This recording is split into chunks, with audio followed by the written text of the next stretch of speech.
today we're going to talk about airspace and communications. And what we're going to do is we're going to fly from Boeing Field in Seattle back up to Roach Harbor, right? So it's, I don't know, what is that, 80 miles, 78 like miles, that. something like that. Yep.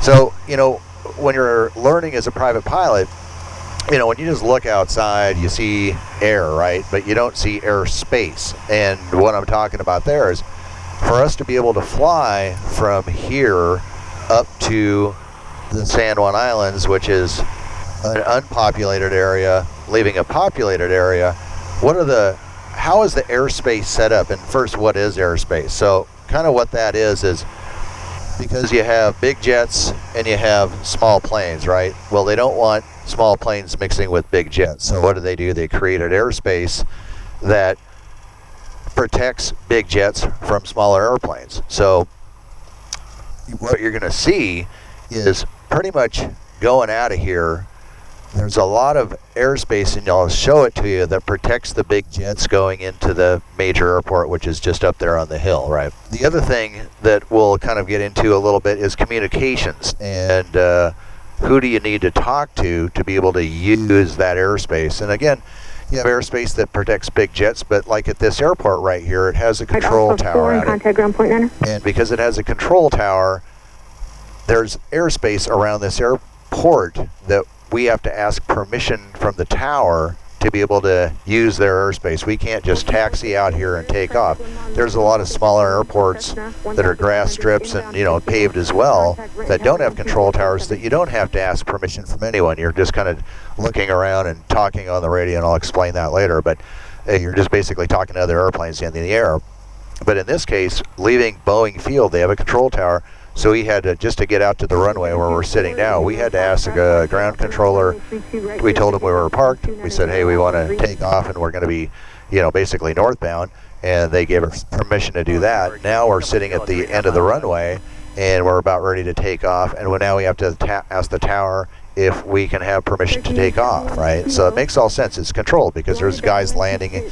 You know, this particular airport does have big jets mixed with small general aviation airplanes, and so that's how they make it safe, is by having a control tower giving a permission to take off or not take off because someone might be landing. So anyhow, that's it for right now, but yeah, I think once we get going, yeah, it'll be cool. You'll get to see what it's like talking with the control tower and having them direct you, as well as when we get up to Roach, what it's like when there's nobody there to direct you. Exactly, and even in a place where there is no control tower, there still are some rules of the road that are you need to kind of adhere to. They're not, I guess they're not actually regulations, but they call it guidance. Yeah, and to keep everybody safe. Yeah, and on the same to keep page. it safe, there's a way that you enter an airport area in a certain manner to keep it safe, and so we'll go over that when we get up north to Roach Harbor.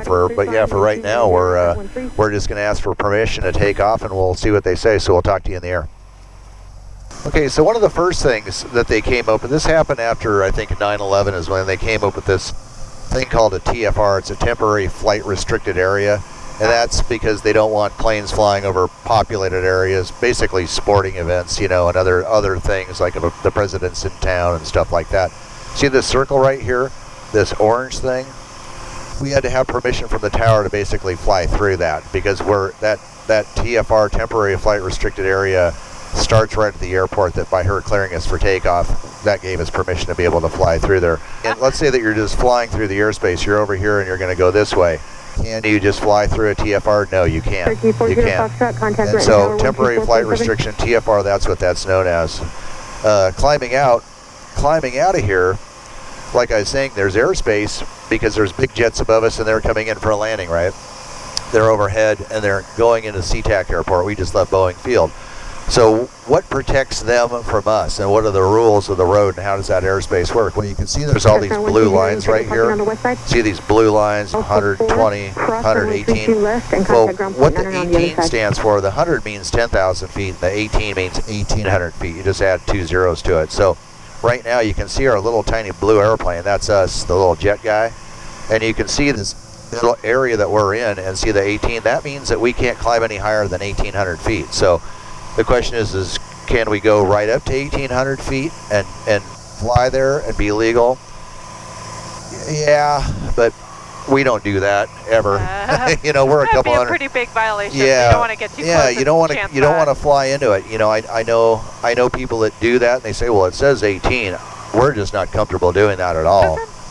Doesn't it mean like you could fly to 1799? You can't be at 18, you can't though. be. Yeah, but there's a guy. He's never gotten busted doing that. Anyhow, we're recommending do not go to whatever that altitude is. Stay below it, right?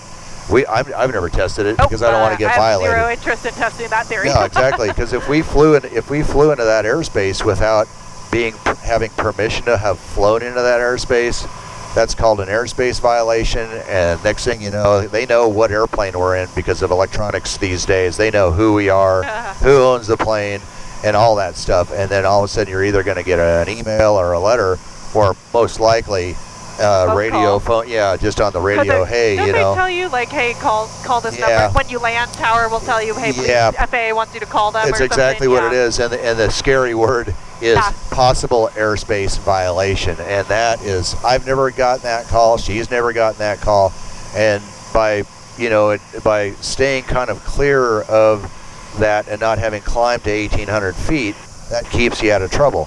So anyhow, just keep it safe by staying. You know, when it says 18, I mean the max I would go to is 1,500 feet. Hannah's the same way. You know. Now we're coming out here, and you can see the airspace change. We're out of that little corner, and see it now. It says 330. So that add 2 zeros makes it 3,000 feet, right? So what would we climb up to? 2,500 feet. You know. I'll pull this out. You kind of start getting an idea. See how it's 5,000 feet here, 5,000 feet there. And then there's an edge. That's where it stops. But look at this blue line, and you can see that it's called Class Bravo airspace. And just think, I guess B for big jets. That's what they always say. Well, it works. There we go. It is. So yeah, you cannot fly into that airspace without permission. And like I said, if you do, you're violating airspace, and that's just something you don't want to do. You know. So you just play it safe by staying around it or away from that hard altitude of 3,000 feet, 2,500 there, 4,500 there, 4,500 here. Where we're going, by the way, is right up here. We're down here, and we're going to this island right up there, way up that way. So I'll just put a line in there so you can see what it looks like. Let's see. You'll see it in just a second. We'll just go direct to, boom, and you can see the line right there. It showed up. So we're just going to scoot along here, and along the way, you can see there's all sorts of colors on this map. You know, all sorts of stuff. By the way, the other thing is you'll see these little green things, that +30 and an arrow, and then there's a number below it, N64205. That's an airplane. That means that guy's 3,000 feet higher than we are, and he's going in that same direction we're aiming, and that's his tail number, November 64205. So it's kind of nice with this particular app. It shows us where other traffic is. You can see on here that in the route there's a lot of different lines in here, and what those lines all represent is different types of airspace, right? You can see, zoom it in here, there's this thing right here, and that thing right there. They call it Chinook Bravo MOA, right? So what's that? We'll talk about that in a sec. You can see R6701, that means restricted area. You know, we'll talk about that when we get them close. You can see down here, we're right now leaving the Class Bravo airspace where you have to be below 3,000 or at 2,100 feet. We're still climbing, and now we're getting into the area that is at 5,000 is the base of it. The 10,000, by the way, over the top, that's the top of that airspace. So you could fly over the top of that at 10,500. Would I really do that without talking to a controller? No. I mean, you could, but... Yeah, you can, but nice. you know there's all these big jets going somewhere. And it's kind of nice to talk to a controller. I get that a lot when I'm in the 777. You know, when we're going into LA, you know, there's guys that are skirting the thing and they're flying over the top of the Class Bravo airspace, and the center's calling them out, and they say, yeah, he's southbound, indicating 120 knots. We know it's probably a Cessna or something or other. But that's like me, because I fly this thing over Salt Lake airspace all the time, and I think it's 12,000 there. So I fly over at like 12.5, but I always talk to them because it's just easier. Exactly, Because they're going to call the traffic, and sometimes they need you to move one of those jets, and like I'd rather move. Yeah, exactly. It's fine, or go on a different heading. Yeah. And sometimes they'll clear you into a little bit, you know, like at 12,000 or something. It's fine, but much easier to just talk to them.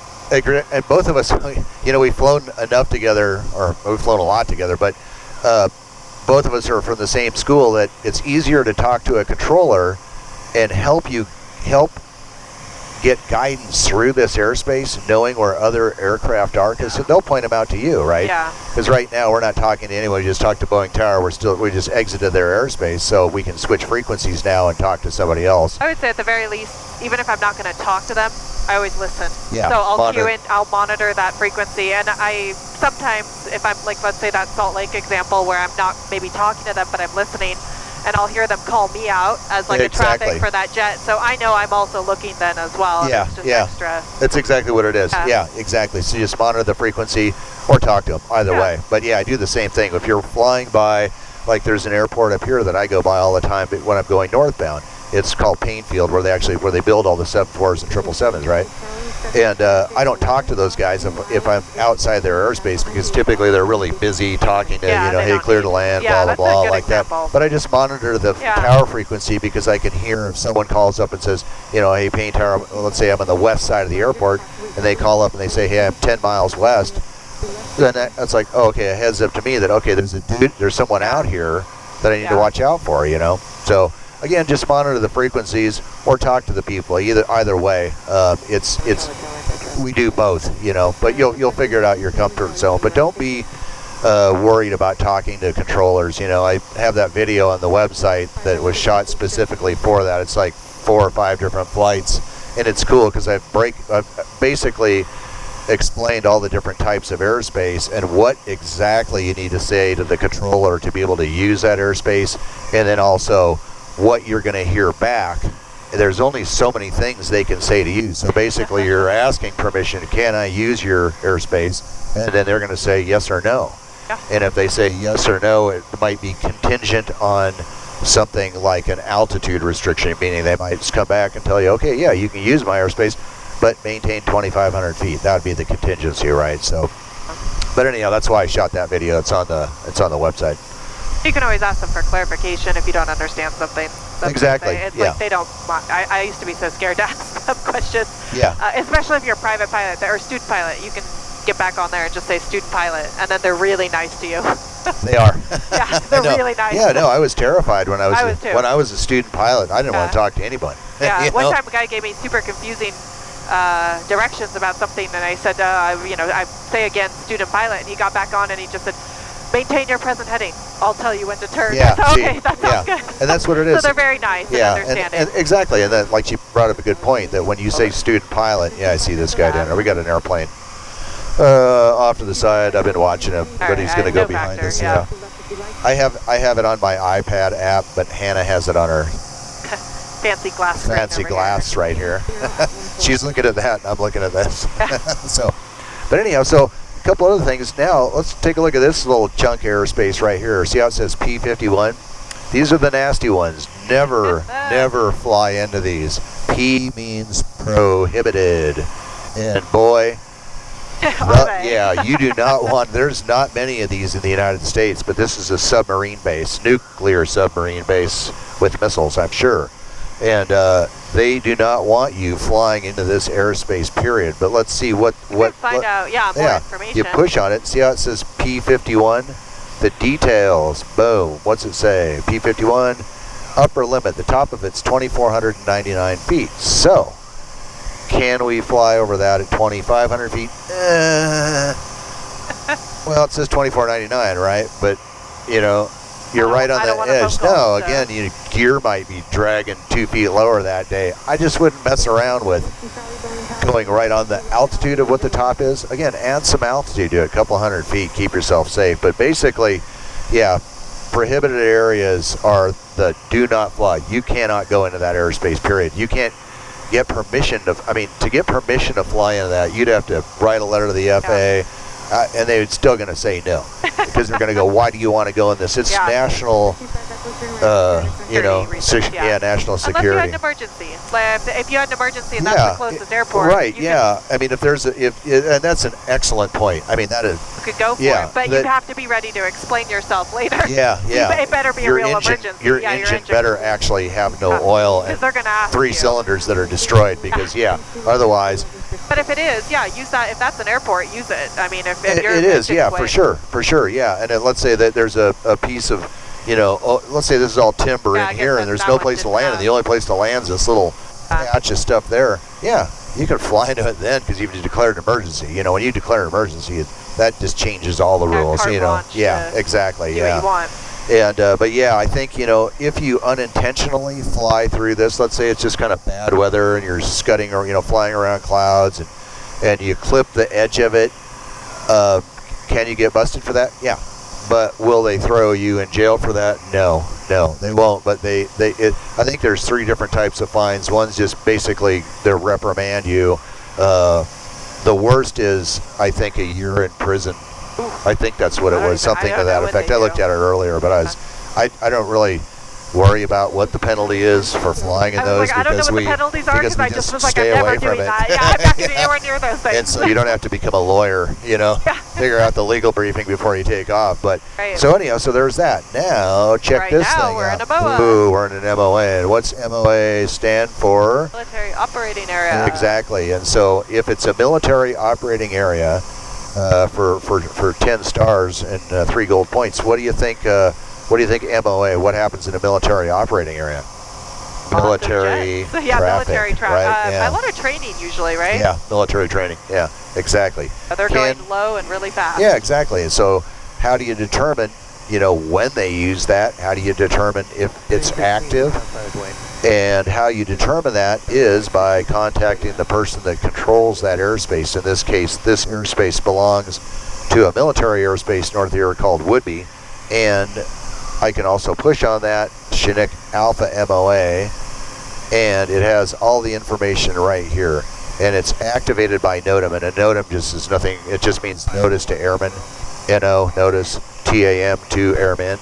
And we know, because we've flown this route about 1 million times, when this is active, and it is rarely active. And we check the NOTAMs before we take off. But you can still fly them when they're active. You can, you should use caution, and if it was active, honestly, I'm not sure.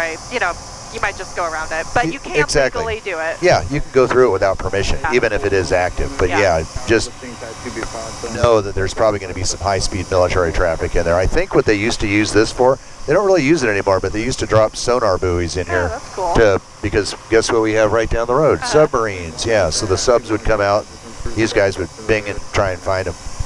So that's. I'm not about to. The other. Speaking of, we're way above it though. That one off of Port Townsend there. Yeah, no, that's an interesting piece of airspace. It's funny how it's not on that. No, I don't really see it. It's not. Yeah, I don't see it on the Garmin, but I see it on this. So right here we have this little. See this like kind of choppy, weird line right here. I'll just go over here. And it just says, for notice of reasons of national security, pilots are requested to avoid flight at or above 2,900 feet. So then coming up here, okay, so there's all sorts of cool airspace up here. So now this stuff, look at this restricted area right here. What is that? Let's push on it. Restricted, hit the details. It's from the surface, so it starts at the surface and goes to 5,000 feet. So again, you can fly over the top of it. Can you fly through those things, a restricted area? Because it sounds, prohibited is prohibited. Restricted is a little bit less lenient, or more lenient, right? Yeah. That it's restricted because, again, it's usually going to have military traffic in there. So as far as being able to fly through the restricted area, you have to ask permission from the controlling agency, and you can see who it is. It's Whidbey Island Naval Air Station on 118.2. So that's how it is. So, restricted airspace, I usually go around it. They're usually not very wide. I mean, they really aren't. They aren't. No, the only one that I always wanted to go through was over across from Florida back to Texas. There's one doing the coastal route is nice. Yeah. And there's this giant restricted area along the coast, and it's a pain to go up like 50 miles north around it. So I just contact them and talk to them, and if, they usually always said yes to me, and they say, go ahead and fly through it. Exactly. Good point. So again, don't be afraid to talk on the radio. That's the big thing. Just ask it's called the controlling agency, but it's the people that kind of basically own that airspace. When they're not using that, they actually give that back to the FAA, so the FAA controls it. But just think, restricted airspace, see who controls that airspace. But again, just fly around it if you don't need it, if you're just kind of buzzing around VFR. But yeah, if there's something, if it's real wide like Hannah was talking about, and you kind of want to go through it, just contact the agency and ask them, hey, I'm here, I'm going there. It's on your most direct route. Yeah, is that, and the word for it is hot. Is it hot? You know, and that hot just means active. So, but anyhow, so the last one, alert area, is right here, and we'll just click on it. Let's see, we'll click on that baby right there, and we'll see how far this goes up. So that particular airspace goes up to 3,000 feet, goes down to the surface, and then it gives you the hours of operation. So you can see, again, you know, and what they have there, this particular area, there's this runway, that little round thing with the slice through it. It's just a runway, and they do a lot of carrier practice takeoffs and landings for jets that come out of Whidbey. So that's what that alert area is. Again, we're coming up here, we're going to go through another MOA, you know, and we can go through that. We don't have to ask permission from anybody on that. So anyhow, yeah, so when we're out here, we're just monitoring Whidbey because we can hear, you can't see military traffic on here, obviously for obvious reasons. They don't want to have you know where the bomber is, you know. So you can't see him, but we can hear, listening to the Whidbey approach controller or departure controller, we can hear if someone's climbing out of there, and they'll always call they'll call us as traffic to the fighter jet. You know, again, we're flying through an area to have to talk to Whidbey airspace. There's an area right here. This is called Class Charlie airspace, and you can see it starts out here. There's the edge of it, and it starts at 1,300 feet. So 1,300 feet down to the surface, you could fly there, and 4,000 feet's the top of it. Then when you can zoom in, see it goes down to the surface. There's the airport. And then the top of their airspace is 4,000. So yeah, you could fly over the top of the airport at 4,500 feet and not have to talk to anybody. Again, we do just because it's nice, you know, to talk to somebody. Most airspace have the same, unless, like, for instance, you can see with this Charlie airspace, it's got a little bit, because of, what is this one, Anacortes? Yeah. So it's got a slightly different shelf over here in this area, but most Charlie airspace is going to be it's pretty much the same all the way around. Most Bravo airspace goes up to 10,000 feet. Like I said, Salt Lake, I think, goes to 12, but that's because it starts at a higher elevation. Yeah. And it's almost always going to be 10, and Delta is almost always like 2,500, I think. Exactly. So they're all kind of the same, unless there's a reason like topography or something. Yeah, exactly, and that's why it changed. And what Hannah's talking about right here, see it says 4,000 feet, it's the top of it, 1,300 is the bottom, 13, but then right here it says 4,000 and the base is 2,000 feet. That's because there's an airport right here called Anacortes, and so they've raised it. They've just cut out this little chunk right here and have the base at 2,000 feet. But another thing too is in this, looking at these airspace charts, see this airport, how this is magenta, I guess would be the color there, and then other airports are colored blue. See this airport's blue. That blue means they have a control tower, and this other color means that there is no control tower. So that's just what's significant about that. So another thing that's interesting, when you start flying and you have airspace like this, either Class Bravo, any type of airspace, Class Bravo, Class Delta is the airspace that's around an airport with a control tower. So any airspace, don't fly, please don't fly right on the edge of it if you're going to go around it, because there's a good chance that there's a guy doing the same thing going in the opposite direction. And it's just, you know, give yourself some room. You know, it might take another 0.1 gallons to do that, you know, another whatever 0.1 gallons cost. Well, and it's kind of like the altitude restrictions, that you really want to be right on that edge. Exactly. What if you turn away and you're busy looking down here for a minute, and then you realize, oh my God, I flew into this airspace exactly, because that happens. I mean, a lot of people, when they put their head down to do something, for whatever reason, the head goes down and the wheel gets turned. I've seen that a lot. Oh, it's easy. Yeah, it just does. I mean, it's happened to me. You know, look up and you're like, whoa, I didn't know I was in a turn. And so if you're right on the edge, excellent point, that it's an easy way to get violated. So so now we're coming up here, and you can see our destination is Roach Harbor, and it's the airport elevation. Just kind of show you what it is. It's PVT, means that it's private, but it's private for the marina, and so, you know, you can use it if you're going to go there and eat lunch or whatever, you know. So it's private, but it's not. Other airports that are private, unless you have permission, don't use it. But Roach Harbor's kind of a destination area. You know, it's a big marina and stuff. But the 100 means the airport elevation is 100 feet, and the 36 means the runway is 3,600 feet long. So that's the significance of that. You can see right here, it's kind of a, the runway goes kind of east-west, because boom, that's north. that hook right there, the anchor, that means that's a seaplane base. And so really the next type of airspace that we're going to deal with, you don't really see anything around there, there's anything marked. But again, this gets into the communications of talking to other airplanes when you're coming in for a landing, you know, because there is no control tower there. We're not asking anyone if we can land there, but we want to talk to the other airplanes in the area to let them know that we're coming in to land. You know, we're going to tell them where we are in reference to the airport. We're coming in from the south, so we'll call it maybe 10 miles south, 5 miles south. And then they have a way to get into, it's called a traffic pattern, and that's the method of keeping everybody some order to landing at an airport without a control tower. Otherwise, you'd have guys coming in this way, this way, this way, and all meeting, guess where? On the final. And I mean, it's sort of like when you drive your car and you signal so other people know. Do you have to? No, but it's helpful and it's nice, and it keeps people safer and on the same page. And how, you know, left lane goes faster than the right lane. Exactly. Yeah. Exactly. Thing, yeah. But you should do it. Yeah. Exactly. So I mean, that's the way it is. So, but anyhow, yeah. So that's kind of what's going on there. And then so. Like I was saying, you know, you have all this communications thing. That's why I did the video for the website. The things that are coming up on the website, which are being added frequently, are all the things that are on the written test, airspace, all that sort of thing. We're just adding as we're able to shoot it because both of us have jobs. It takes time to shoot this stuff. But yeah, next I think we're going to get into the airspace. So you'll see that. I've priced it. What's on there right now is all the maneuvers that you'll learn when you're flight training, stall, steep turns.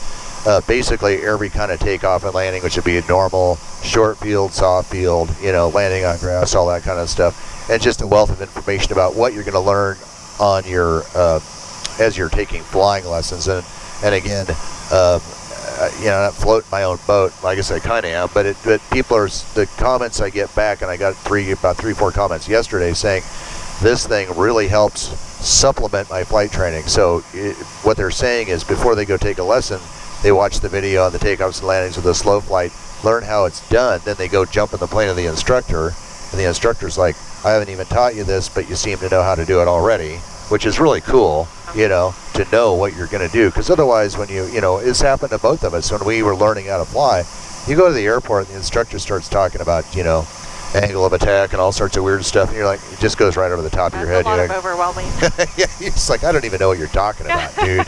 You know, and then when you go take the lesson, because you're trying to fly the airplane, and this happened to me, I guarantee it happened to you. Yeah. You're just trying to keep the airplane I'm just trying to in the air, right? Not crash. Yeah, and so he goes, okay, let's roll into a turn, and he starts going into the turn. You start flying into the turn, and you're trying to maintain altitude, so you're focused on your altimeter, and that's all. Your brain is just and they're focused on that. Well, like your instructor's over here going la la la la la la la. So that's 80% of what he says. You're not going to catch, and so that's why my videos explain it, so you understand all the stuff that you will not catch that your instructor's telling you. It's funny. A lot of guys will tell an examiner, and that's not a good thing to do. When you take a check ride, my instructor never told me that. No, they did, because they have to follow a list of stuff they have to go through and check that off. So they did teach it to you.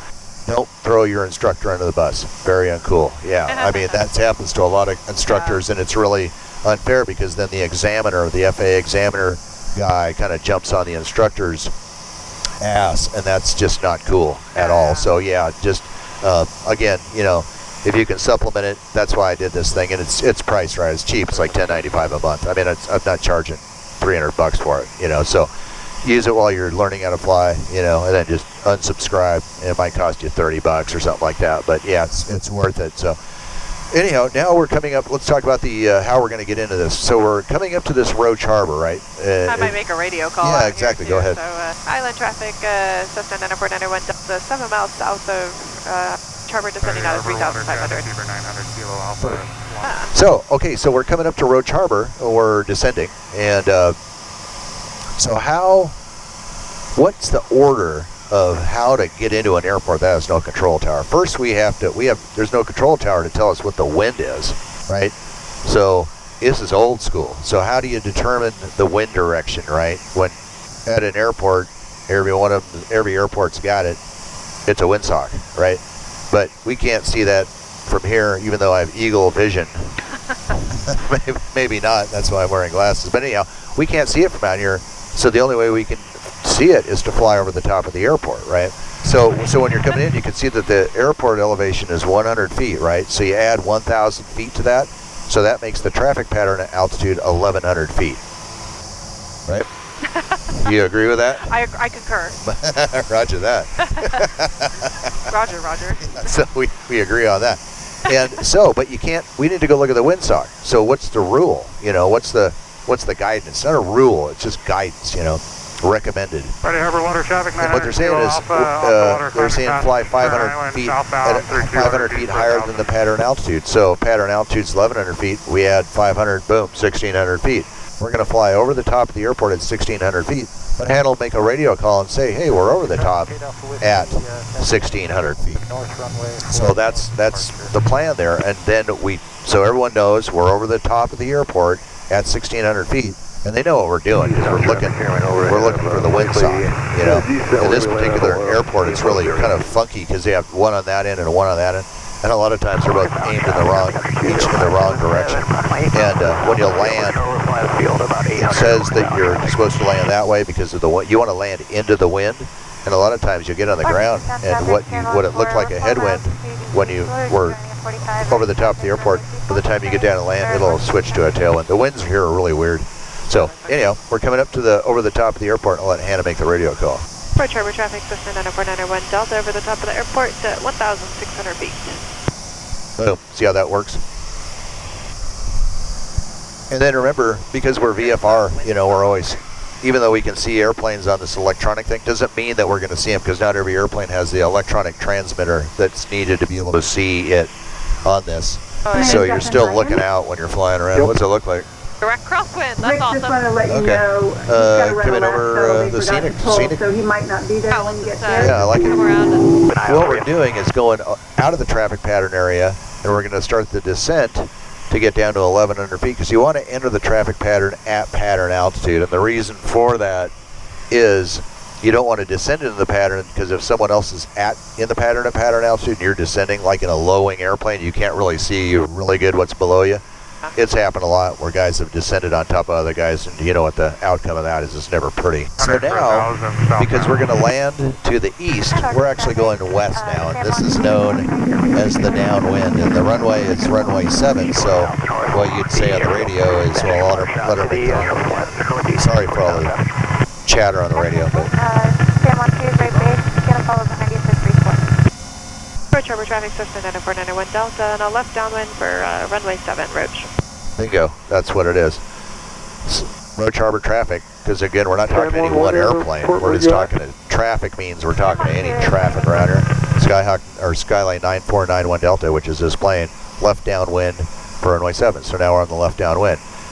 Once we get abeam the runway, and the word abeam the runway, when you hear that, means that you're abeam the landing into the runway right there. So it's directly you're directly perpendicular to where you're at. That's the term, abeam at the end of the runway. So if you ever hear me say that in other videos, that's what that means. Approach Harbor traffic, Cessna 94901 Delta, base to final for runway 7, Roach. So what you just said, we're base to final, so that's the downwind. See how we're landing this way, going here, but this is downwind. See how we went out over the top of the airport, turned around? That's downwind. This is base. And then we're going to turn final. So that's downwind, base, and final. We got full flaps, mixture prop, undercarriage, seatbelt. 53 Tango, North Blind Bay, 1,500, descending for point caution, straight at 16 traffic for base. So one reason you hear a lot of people on the radio up here is one frequency covers all these islands. It used to be several different frequencies, and it was a mess. So they put everyone on one frequency. That's why you hear so many guys talking. 8 Charlie Whiskey's turn island now, 1,000 for cattle pass with traffic off our left. Quartering right. It's almost right down the runway. Yeah. It's pretty good. Yeah. Do you have us in sight? Don't put up climbing a little bit. All right, so that's it for airspace. I mean, you kind of get an idea of that. Yeah, even though it's kind of interesting, you look out in the sky and you see planes flying around, and you're like, wow, I wonder why that guy's flying so low. Well, there's probably a reason for it. It's not everyone else. It doesn't really have to do with them being low to sightsee. That's a big part of it. There's rules about staying away from people and such, and we'll cover that on a different video. But you kind of get the gist of it, that you just can't take off without talking to somebody, because there's airspace that's controlled, and that's the word for it. Controlled means that someone controls that airspace. Control tower, approach, departure controls, center controls, that sort of thing. So yeah, that's it. And yeah, what a gorgeous day. So we landed at road chair, and we're gonna walk down and take a look around. So but I wanted to give a shout out to John Gilligan from the UK. John, sorry it took me so long to say something, but yeah, John and I emailed back several times. Super cool guy doing flight training in the UK, and apparently his fiance Claudia has been really busy with the COVID. She's in the medical biz. So and then of course John's mother-in-law. Hello, mother-in-law. Just cool. You guys ever get to Seattle, we will go flying. So anyhow, yeah, just wanted to let the world know of some of the cool people that watch this stuff that we do up here. So anyhow, cool flight. Yeah, awesome. It just was. Yeah. So anyhow, yeah, just to wrap it up, you guys, I don't know if you know this, but Hannah's my niece. So I don't know if you guys were aware of that. Yeah, and but yeah, pretty cool. So just keeping the flying in the family, apparently. It's cool stuff. But yeah, she flies some really cool stuff. I told you about that earlier. CJ3, citation jet. So she's a jet pilot, commercial instrument, multi-rated. Yeah, it looks pretty good. We're just watching the wingtip here because it's kind of a tiny little parking spot. Commercial instrument, multi-rated, I don't know, 1,600 hours or something. Did you bust that 1,600? No, not yet. Just about. Okay. That. We flew a ton yesterday. Yeah, I know. I'm getting close. We didn't record any of it because it was just such a fun flight. We're like, no, let's just go flying. But yeah, it was really cool. But yeah, she's into the jet thing, and so it's super qualified to be talking on the Ask Captain Scott channel. Trying to catch up. Exactly. Alrighty, we'll talk to you later. Have a great day. We'll see you. Bye. Okay, today we're going to do a crosswind takeoff. We have about an 8-knot wind out here, and the wind's a little bit off the center line of the runway. It looks like it's coming from the left side according to this wind tee and windsock that I'm looking at right in front of me. So what I'm going to do is full aileron deflection to the left, okay? Not a huge wind, so that's going to come out pretty quick. So you might be able to see a little bit that the nose isn't, if I align the runway with the nose right here, the airplane starts drifting to the right of the runway. But you can see the big idea here is you want to keep that nose wheel, the airplane moving, so the wheels don't sink in. I'm going to keep rolling, so here we go. Here's how you do it. Let it roll all the way back on the controls. We want to get that nose and the prop out and up off the runway. So again, what I'm going to look for when I get down here is I'm going to flare, but instead of like a normal runway, I'm going to go ahead and keep adding that back pressure so I touch down real softly. That's the whole idea, is to touch down as softly as you possibly can. Okay, now I'm going to start slowing at 60. I'm right at 60. I'm going to take that crab out. So here comes the power. This is my end of the runway. Idle, right? Come back. Just keep holding back. Always use your checklist. I mean, man, I see guys that like, I don't need a checklist because I know what I'm doing. When I add power, now my feet are coming off the brakes, sliding down, introducing the right aileron into the wind. Power to about, I'll go to 1,500 RPM. All right, there's 15, and I'm actually holding the airplane at altitude right now. I'm having to pull harder and harder for back pressure just to slow it down. Then I just let the nose drop. Just basically let pressure go. 10 degrees of flaps, and it just kind of sits there. Don't have to add any trim right now.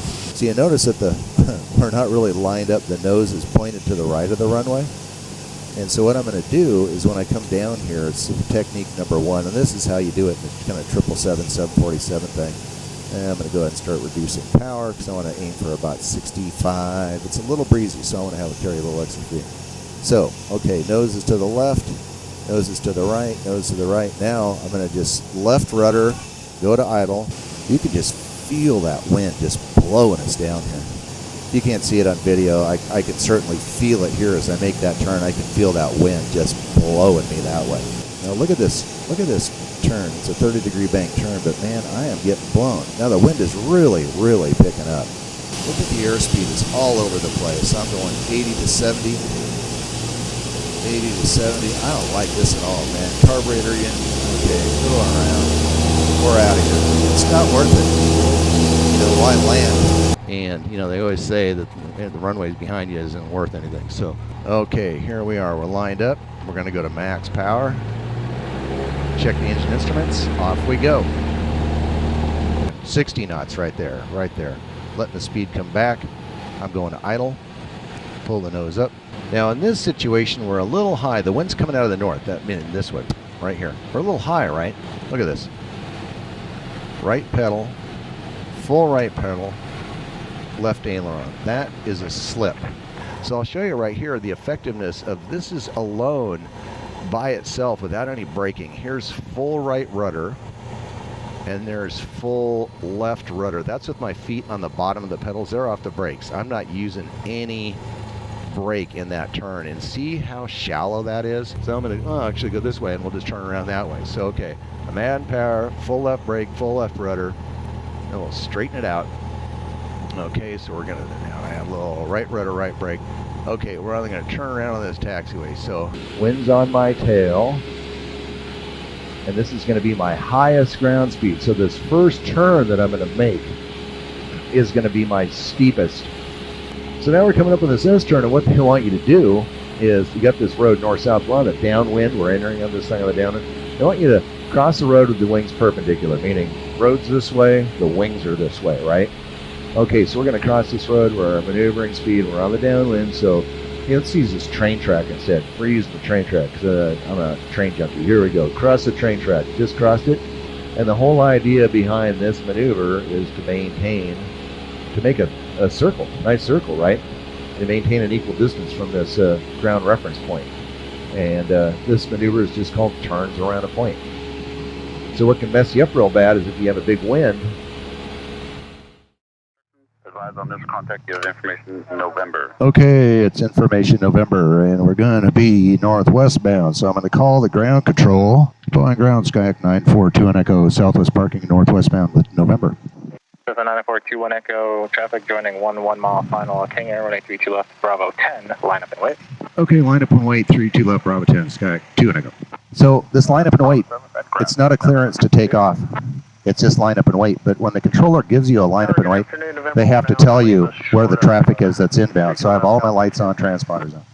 Cessna 9421 Echo, running 32 left, full length, clear for takeoff, the 1309er. 32 left, full length, clear for takeoff, Sky 2 and Echo. So far we got Payne Tower, 2 on Echo. We're going to report Edmonds, and we'll get the ATIS. You know, we're coming inbound. We're going to tell them Payne Tower, Sky 942 and Echo, Edmonds inbound with Papa. That's right. So you see how the game's played. You ask the question, they give you a reply. All right, here we go. Payne Tower, Skyhawk 942 and Echo, Edmonds inbound with Papa. Skyhawk 942 and Echo, Payne Tower, make straight in and then 34 left. Straight in, 34 left, 2 on Echo. There you go. Straight in, 34 left. Once again, you know, you can see the Class Delta airspace right here. And once we're out of his Class Delta airspace, we're free to change frequencies. You do not have to ask them for permission to be able to change frequencies. You just can go ahead and swap over. Okay, so now we're about 20 miles away from Woodby. So I'm going to give them a call for flight following. To get flight following, they'll give me a transponder code. And that will, just by making contact, gives me permission to fly through their airspace, right? So I'm going to flip over to 20.7. And would be Skyhawk 942 and Echo. Skyhawk 942 and Echo would be approach request number 3014, say destination. Boeing Field, or 18 north at 2.5. Cessna 2 and Echo, squawk 0441. 0441, 2 and Echo. 11 o'clock. See how easy that is? Would be Skyhawk 942 and Echo. 2 and Echo, go ahead. Say your position. You know, wow, what a beautiful night. For this airport, the traffic pattern is, it's a right-hand traffic pattern for 1-6, but does that mean that everyone's going to adhere to that? No. So we're just going to continue climbing out, and remember when you're departing a traffic pattern, you want to climb up to pattern altitude before you make the turn. So pattern altitude here is 1,200 feet. Approach traffic, Skyhawk 942 and Echo 10 south at 2.5 inbound. Approach traffic, Skyhawk 2 and Echoes 5 south, 2,500 feet inbound. So, road traffic, Skyhawk 942 and Echo 5 miles out, 5 miles away from the airport at 2,500 feet, and I'm inbound, right? Okay, so what I've got spelled out on this thing, this is the taxi and takeoff sheet right here. There's one for taxi takeoff, there's one for landing, there's one for entering different types of... Okay, the phonetic alphabet, it's letters A through Z, and why do you need to know it? Well, when you're flying in communications, what they say a lot of times is they'll tell you to taxi to a runway via taxiway Y and Z and X, right? Well, they don't say taxi via Y, Z, and X. They say taxi via Yankee, Zulu, X-ray. So again, phonetic alphabet, right? When you're in the air, you know, you're coming in for a landing and you listen to the ATIS every hour, it changes, right? It starts with A, Alpha, ends with Z, Zulu. So you'll be flying along, you tune in the ATIS, and they say advise on initial contact, you have information Tango. They don't say information T, they say information Tango. That's what makes aviation speak so difficult, in my opinion, is all this phonetic alphabet thing. But once you have it down, it makes a huge difference. So you can see the chart we have behind us here. When I keyed the microphone, to me it felt like everyone in the world was listening to what I was saying. And, you know, then the ground controller called back with some mumbo jumbo. I had no idea what he said, and looked at my instructor like, what? And he goes, yeah, he said taxi to this runway via this taxiway, right? So it takes a while before you start picking up on what the controllers are saying. Okay, so this is a radio stack. Let's talk about this for a second and how it works. But basically, you dial the frequency in that thing over there. That dials it in. Here's the standby right here, right? When I dial the frequency, that's going to be in there. So again, leaving Boeing Field, I'm going to have 120.6 in there, but up here I'm going to have 121.9, which is the ground frequency. And you'll see that there's a bunch of videos where I'm leaving Boeing.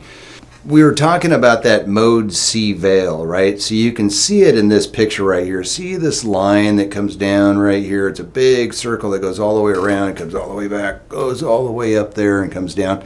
Basically, this circle right here, you have to have a transponder in order to fly into that airspace. And again, that's called a mode C veil. So, you know, this convoluted mess in here again.